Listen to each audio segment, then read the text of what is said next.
Hello everyone, my name is Reggie. This is the proof of my 10-minute rapid game. My 10-minute rapid game against Stockfish 18, played on April 25th, 2026.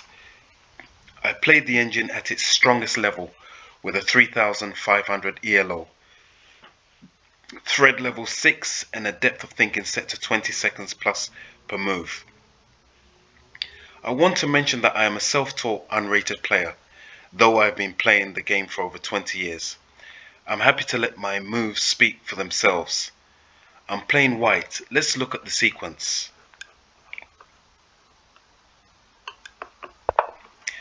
I open with the king's pawn to e4, taking the center. The engine responds symmetrically with e5. I develop my knight to f3, attacking the e5 pawn. Stockfish develops its knight to c6 to defend. I move my bishop to b5, the Roy Lopez, putting pressure on the defender. The engine chooses the Berlin defense, a very solid choice at the elite level. I decide to trade my bishop for the knight immediately. The engine recaptures with the d-pawn, doubling its pawns but opening lines. I take the pawn on e5 with my knight. Stockfish brings the queen out to d4, attacking my knight and the e4 pawn. I retreat my knight to f3, defending and preparing. The engine takes the pawn on e4 with check. I block the check with my queen, offering a trade. The engine accepts and we trade queens right at the start. I recapture with my king. It's safe here because the queens are off the board. Stockfish maneuvers its knight to the central d5 square. I develop my second knight to c3. The engine pins my knight to my king with the bishop. I eliminate that strong central knight on d5. The engine recaptures, fixing its pawn structure. I immediately challenge the bishop on g4 with h3. The bishop retreats safely to d7. I bring my rook to the open e-file. The engine plays f6 to control the square around its king. I step back to f1, giving a discovered check to the black king. The king moves to f7 to get out of check. I solidify my center with d3, opening a path for my bishop. The engine pushes on the queen side with b5. I develop my bishop to d2. Stockfish continues the expansion with a5.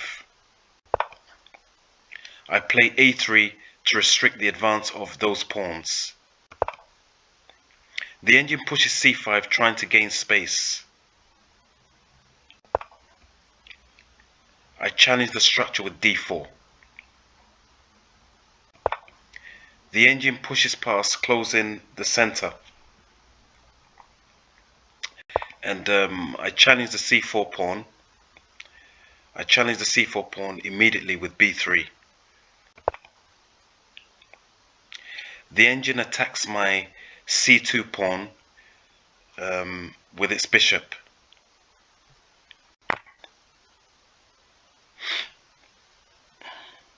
I take the pawn on c4. The engine recaptures. I lock the position down with c3. My structure is solid. It's pretty solid here. Stockfish begins a kingside pawn storm with g5.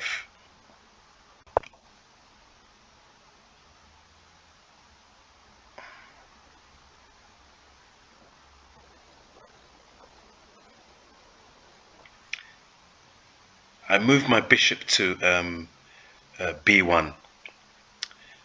Sorry, I moved my bishop to C1. Sorry.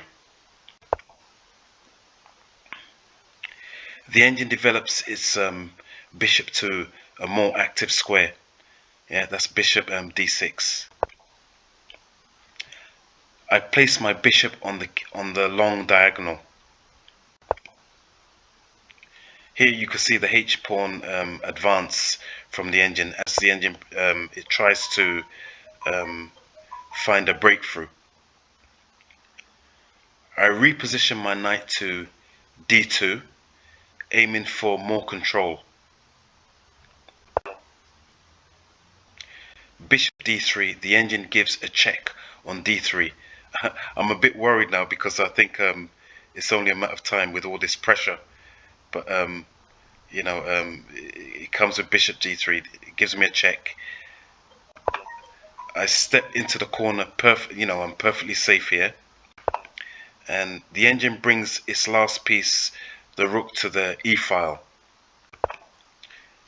And now the final move of the game, knight to F1. At this exact point in the 10-minute rapid game, I had 6 minutes left and the engine had 8 minutes. But after I played knight to F1, this 3500 rated engine simply stopped. Even with the thread level 6 and 20 seconds of thinking depth, it went into a calculation loop and it was completely paralyzed. So I think they call the term like the horizon effect. It couldn't find a way out and it timed out. So yeah, I won the game. At the end of the day, Stockfish is more honest than the people who defend it. The makers might want to lie, but the computer doesn't have an ego. It told the truth and I won. So here you can see white is victorious.